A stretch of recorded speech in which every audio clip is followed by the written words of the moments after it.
But we begin with the New York Times reporting Israeli officials learned of Hamas's plan for the October 7th terror attack more than a year before it happened. According to the Times, Israel obtained a 40-page document outlining the group's strategy for the attack. It did not specify a date. Israeli intelligence officials reportedly dismissed the plan as aspirational. It's unclear if Prime Minister Benjamin Netanyahu saw the document himself. The Israeli military declined to comment on the New York Times report. Bilal Saab joins me now. He's a senior fellow and director of the Defense and Security Program at the Middle East Institute. Bilal, just first question: what do you make of this? Yeah, I'm a little bit surprised this is breaking news. To be honest with you, like many other scholars, I've known about this for some time.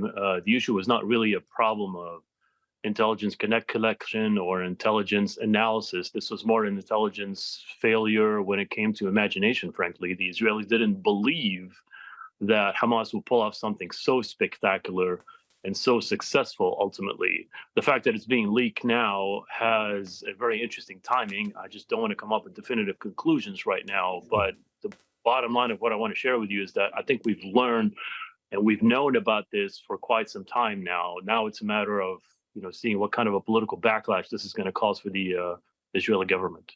So, Bilal, let me just get a little more clarity on that. When you said it was a failure of imagination, that reminds me of what used to be said about the mistakes that were made before the 9/11 attacks in America, that the intelligence officials couldn't imagine using planes as weapons. Is this in that same category? Because surely the Israelis knew that Hamas was trying consistently to do various different things. And a 40-page document seems pretty detailed. And according to the Times reporting, it seems to map pretty closely with what actually happened.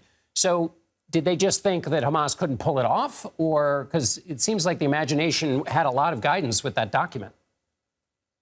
Well, I think that if you look at the kind of cooperation and the coordination that was taking place, frankly, even if it were indirect between Hamas and the Israeli government, they never expected that Hamas would pull off something like this. And I like the parallel that you drew, John, but the more appropriate one in my mind is 1973, frankly. Mm-hmm. The fact that the Israelis had enough intelligence about what the Arabs were going to do and the fact that they were going to attack on two fronts, but they still didn't believe that they would pull off something like this, especially after the crushing defeat of 1967. The puzzle that we had pre 9/11 was vastly imperfect. And so we still had a problem of intelligence. This is not a problem of intelligence or information, if you want to call it raw information from the Israelis. They had plenty of it. That puzzle was nearly perfect. It was a problem, once again, of analysis, of interpretation, of not believing that Hamas was going to pull off something like this. So, Bilal, final question. You mentioned the political consequences. What do you think they could be for Netanyahu and the Israeli government while they're in the middle of this conflict? Oh, John, there's going to be a day of accountability for sure. It's not today because we're in the midst of war still. The Israeli public are not going to punish or exact political costs on this Israeli government. But that day is going to come. This is quite embarrassing. And in many ways, it suggests the failure of Bibi Netanyahu's government to deal with something like this, despite the fact that they had all sorts of signs, all sorts of intelligence to actually act on it. But that day of accountability is not today. Bilal Saab, thank you so much for joining us and helping us understand this. We really appreciate it. No problem, John. Thank you. Call on Mallah, Yahweh, Bashem, Yasharahla, Bashem, Kakadash, double honors of the apostles and elsewhere, millstone, peace, citation, hope for elect, Shalom. So, wow. Says right here in the article in the New York Times, Israel knew Hamas attack planned more than a year ago. This was written by Ronan Bergman and Adam Goldman. So, as you can see in the video that I showed before getting into this article, I want to mention about that video. Just a main point of what the guy was saying. So, Benjamin Netanyahu's government, they knew about the attack, and they had pretty much the technology, and they had everything possible to prevent the attack. But it's like they still allowed it to happen anyway. And so, technically speaking, with that being said, from he was I think a director of the defense in the Middle East, that guy named Bilal Saab, as it said in the title of his name. when he was speaking his knowledge about the the whole situation that's going on regarding Israel Hamas on the CBS News. He basically was mentioning that how Israel could have defended against the attack because they knew about the 40-page document on how Hamas was really pretty much going as far as trying to basically work on a strategic way on how they're going to attack Israel. And that shows you right there that how Esau don't give a fuck about his own people, even Amalek in particular. Because when you look at the Rothschilds, right, and those Rockefellers, they even funded the Holocaust. So it's like, how you fund the destruction of your own people? You know what I mean?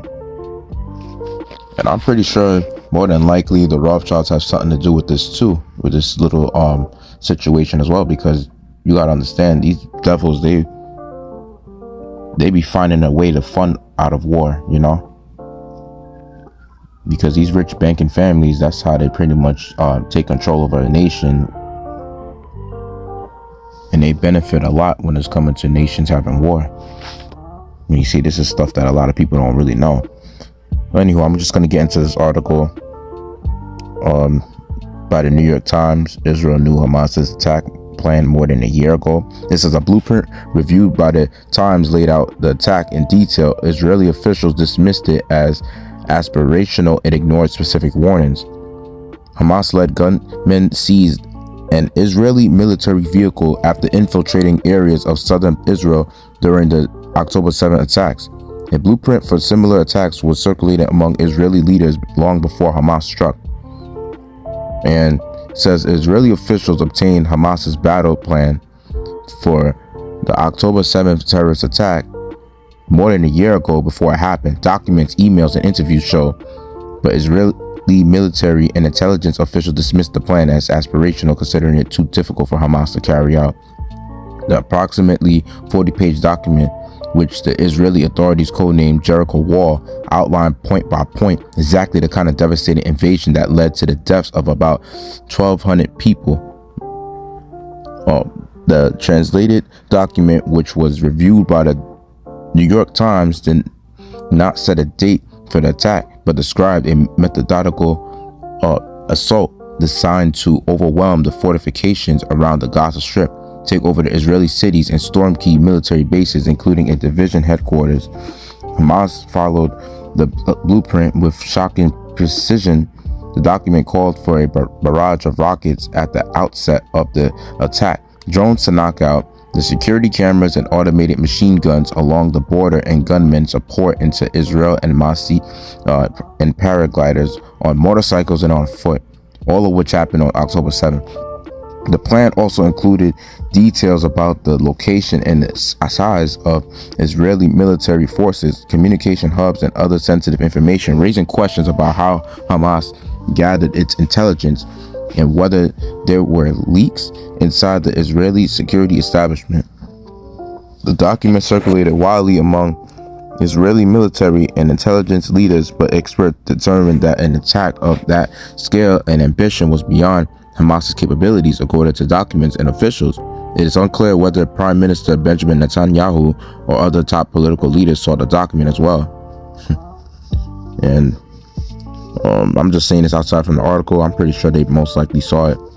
But like I said, when it's coming to the top officials and just basically whoever is on the upper hierarchy within the caste system amongst the other nations, and even Esau himself, and in this case Amalek, they don't give a fuck about the ones on the bottom of the caste system amongst their own people.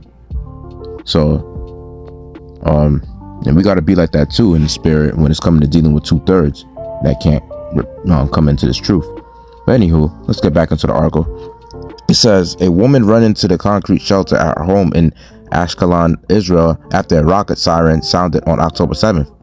Last year, shortly after the document was obtained, officials in the Israeli military's Gaza division, which is responsible for defending the border with Gaza, said that Hamas's intentions were unclear. In quote, it is not yet possible to determine whether the plan has been fully accepted and how it will be manifested. Read a military assessment reviewed by the Times. Then in July, just 3 months before the attacks, a veteran analyst with Unit 8200 Israel Signals intelligence agency warned that Hamas had conducted an intense day-long training exercise that appeared similar to what was outlined in the blueprint. But a colonel in the Gaza brushed off her concerns, according to encrypted emails viewed by the Times. And quote, "I utterly refute that the scenario is imaginary," the analyst wrote in the email exchanges. The Hamas training exercise, she said, fully matched, in quote, the content of Jericho Wall. In quote, "It is a plan designed to start a war," she added. In quote, it's not just a raid on a village. Officials privately concede that had the military taken these warnings seriously and redirected significant reinforcements to the south where Hamas attacked, Israel could have blunted the attacks or possibly even prevented them. Instead, the Israeli military was unprepared as terrorists streamed out of the Gaza Strip. It was the deadliest day in Israel's history. Israeli security officials have already acknowledged that they failed to protect the country, and the government is expected to assemble a commission to study the events leading up to the attacks. The Jericho Wall document lays bare a years-long cascade of missteps that culminated in what officials now regard as the worst Israeli intelligence failure since the surprise attack that led to the Arab-Israeli War of 1973. So, other than that, I think this is it on the article. I'm not gonna go in too much in depth. It's in the New York Times, and of course when it's coming to the New York Times, you pretty much gotta pay for like a subscription. And without further ado, I'll just bring out scriptures, and Lord willing, make this lesson edifying for the hopeful elect. So first scripture I'll bring out is the book of Sirach, or Ecclesiastes chapter 10, and I'll start at verse 3. It says, "And a wise king destroyeth his people, but through the prudence of them which are in authority, the city shall be inhabited." So with that being said, Esau being a wise king, he got his own people destroyed, and we're talking about Amalek here. So in this case, which is the chief tribe of Edom, So like when it's coming to these Amalekites, they got about 1,200 of their people killed, and that's just an estimate. That could have been more people that got killed, because when it's coming to the whole LSD festival that they had, some type of weird celebration. I don't know, I think it was of the Feast of Tabernacles that they were trying to keep some sort of high holy day. I'm not really sure. Gotta look back at it. But, these devils, what they were doing was, and over there in the land of Israel, they were having like some LSD festival, And then the Hamas attack, pretty much happened at the time of their festival. And that's what made them get destroyed.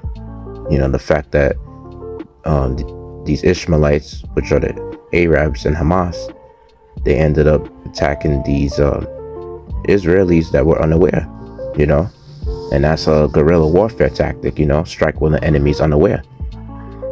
So that's beautiful that they did that, and may the Lord, Yahweh Bashem Ashar, may he bring more death to these fucking Amalekites. And we don't give a fuck about Ishmaelites either.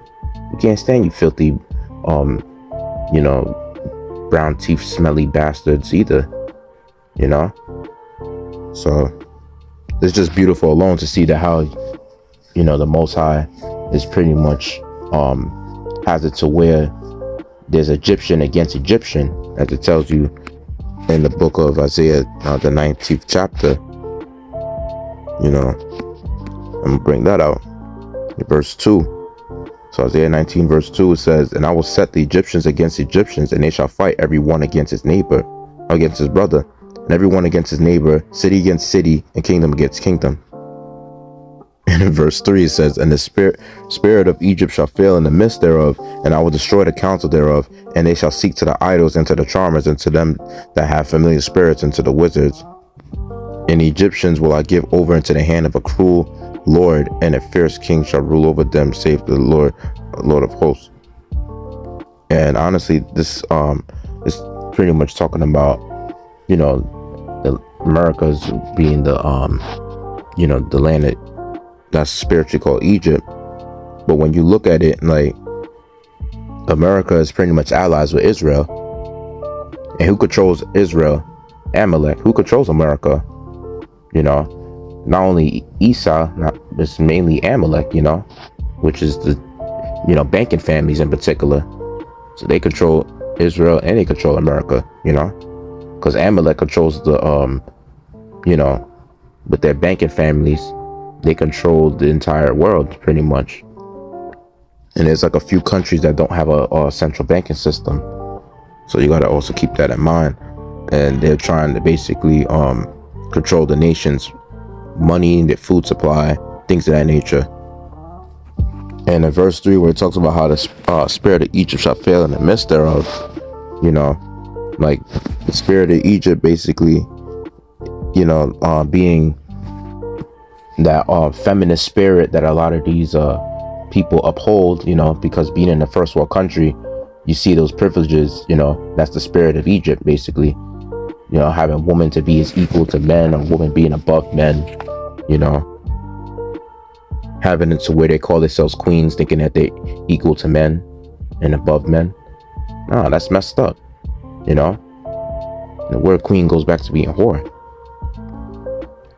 And that's another spirit of Egypt too, that whole whoredom, spiritual idolatry, and even physical adultery, these people, they don't serve Yahweh Shem Al Shai, and I mean, they're heathens any damn way. But fact of the matter is that what's killing that spirit of Egypt, what's making it fail in the midst, is the fact that we're in a time of war, with that whole Israel Hamas situation.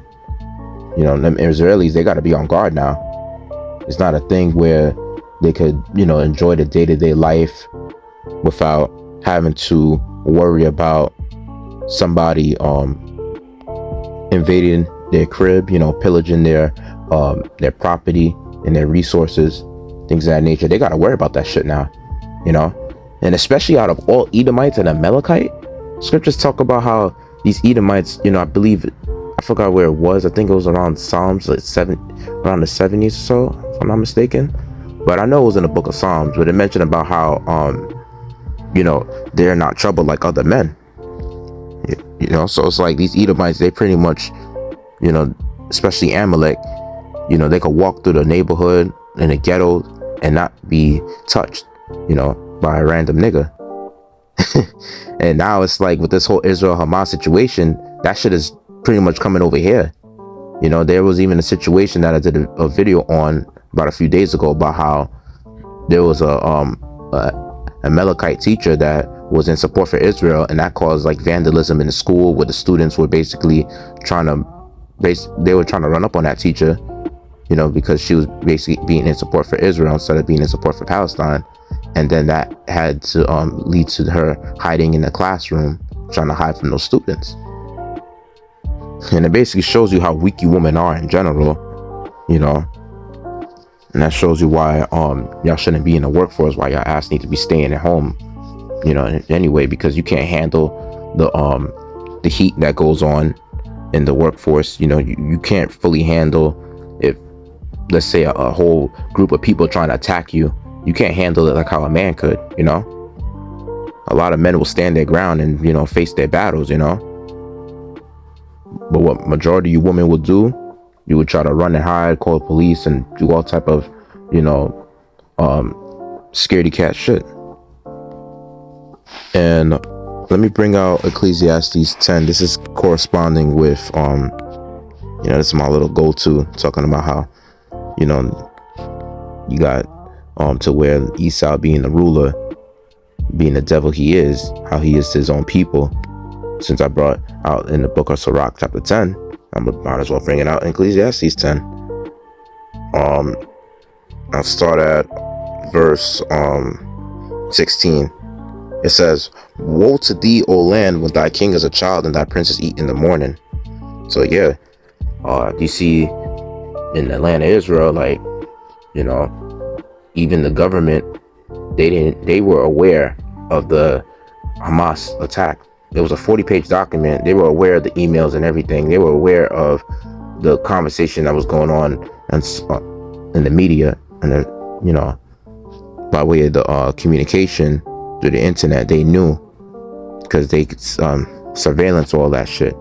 So the fact of the matter is that those devils are so stupid that they put in hell upon their own. They allowed for the destruction of their own people, and that's proof right there. That goes to show you that they're not the chosen people, because last time I checked, and once the kingdom of heaven is established, the world is not supposed to be at war with each other. Nobody is supposed to be at war. I believe it tells you that in Isaiah, the 2nd chapter, and in Ezekiel, I believe it's probably maybe the 38th chapter or so. No, pretty much I think it's Ezekiel 36. And it goes into how the nation of Israel, which is the so-called Black Spanish Native Americans, they're going to be at peace, and they're going to be under that new covenant. And basically, when it's coming to these Amalekites, they're not under the new covenant. The majority of them are atheists, and it's a study that shows that they're more atheists than Christians. And there's a law in the Bible that tells you that you shouldn't really hate your brother or despise a brother, that you should love your own people. And when it's coming to Esau, he don't love his own people. Look at the condition he has his people in. You got those on the bottom being homeless. You even got those Edomites that are struggling to make $1, struggling in debt. Scriptures also mention how you're not supposed to lend upon usury, basically charging interest on top of the taxes that you got to pay and all this other shit. Like, that's thievery right there when you loan money or things of that nature. And who mainly caused that shit? That was mainly these Rothschilds, which are the upper echelon of the Edomite, of the nation of Edom, especially within Amalek, within the tribe of Amalek. They started that whole corrupt banking system, and the Edomites that tried fighting against the banking systems were originally Andrew Jackson and Thomas Jefferson. Basically every president before Woodrow Wilson. And there's another scripture, I'm gonna roughly paraphrase it, but it mentions how, if Satan is divided against Satan, his kingdom shall not stand, A house divided against itself shall not stand. And Esau has history of being against his own, as you see with the Greeks and the Romans. The Romans took over Greece, they put oppression upon the Greeks, and one thing about Amalek, in this time, in this time period, amid the Israel-Hamas situation, where those Amalekites have died in the war, these Edomites that's pretty much living in the land of Israel, they could, like the government official, they could benefit off of that now, and pretty much maybe find a way to, I guess, own property out there where the homes got destroyed, things of that nature. Try to increase, the amount of property,